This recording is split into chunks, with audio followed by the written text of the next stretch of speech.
Matthew Desmond, bienvenido. Gracias. Es un placer. Matthew, me interesaría que nos describas, de la manera más sencilla posible, por qué en un país tan rico como Estados Unidos hay tantas personas que tienen tan poco y que ganan salarios tan bajos. Porque muchos nos beneficiamos de esa situación. Leí ni aquí ni allí, el primer libro de Tommy Orange que dice que si un grupo de niños salta por las ventanas de un edificio en llamas y mueren, muchos piensan que el problema fue que saltaron. Y cuando leí eso pensé en el debate sobre la pobreza.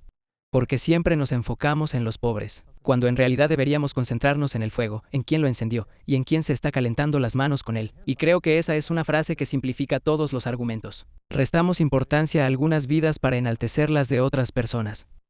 Matthew, hay un par de citas de Tolstoy en tu libro que son muy bonitas, pero mi favorita es la siguiente. Me siento sobre la espalda de un hombre asfixiándolo y haciendo que me cargue, y sin embargo me aseguro a mí mismo y a los demás que lo siento por él y deseo aligerar su carga de cualquier manera, excepto bajando de su espalda. ¿Cómo es que creamos, exacerbamos o perpetuamos la pobreza de otras personas en este país? Por lo general, cuando pensamos en lo que el gobierno hace por nosotros, se nos vienen a la mente los cupones de alimentos o la vivienda pública, pero muchos recibimos ayuda del gobierno. Siempre tenemos en cuenta los beneficios sujetos a prueba de ingresos, que son para los estadounidenses más pobres, y los programas de seguro social, pero también debemos considerar las exenciones fiscales. Y sé que puede sonar raro, pero tanto una exención fiscal como un cheque del gobierno contribuyen al déficit, cuestan dinero público y ambos ponen dinero en nuestro bolsillo. Entonces, las familias promedio en el 20% más bajo de la distribución de ingresos, las más pobres, reciben unos $26,000 al año del gobierno. Pero el gobierno también le brinda alrededor de $35,000 al año a las familias más ricas. Y tenemos que enfrentar el hecho de que muchos recibimos ayuda del Estado, y no lo reconocemos hasta que deciden recortar esos beneficios, y entonces comenzamos a hacer protestas. Por eso, de alguna manera, esta situación contribuye a la pobreza, porque si hiciéramos mucho más como nación para combatir la pobreza en lugar de proteger fortunas, y en lugar de brindar ayuda a la mayoría de las familias que no la necesitan, podríamos marcar una gran diferencia. El problema es que muchos de nosotros protegemos esos beneficios, porque nos gustan.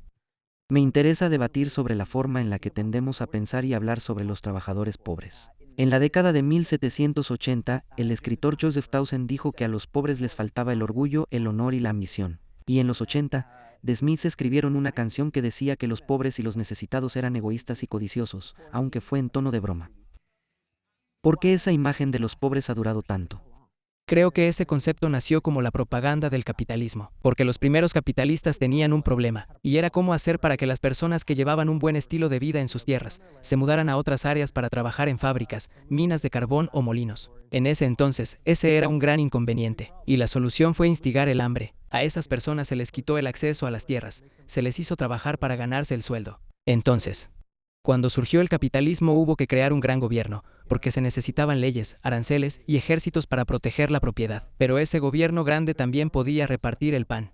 Y fue así como comenzó esta idea de que el pan va a hacer que la gente se vuelva perezosa y que no quiera trabajar para otros.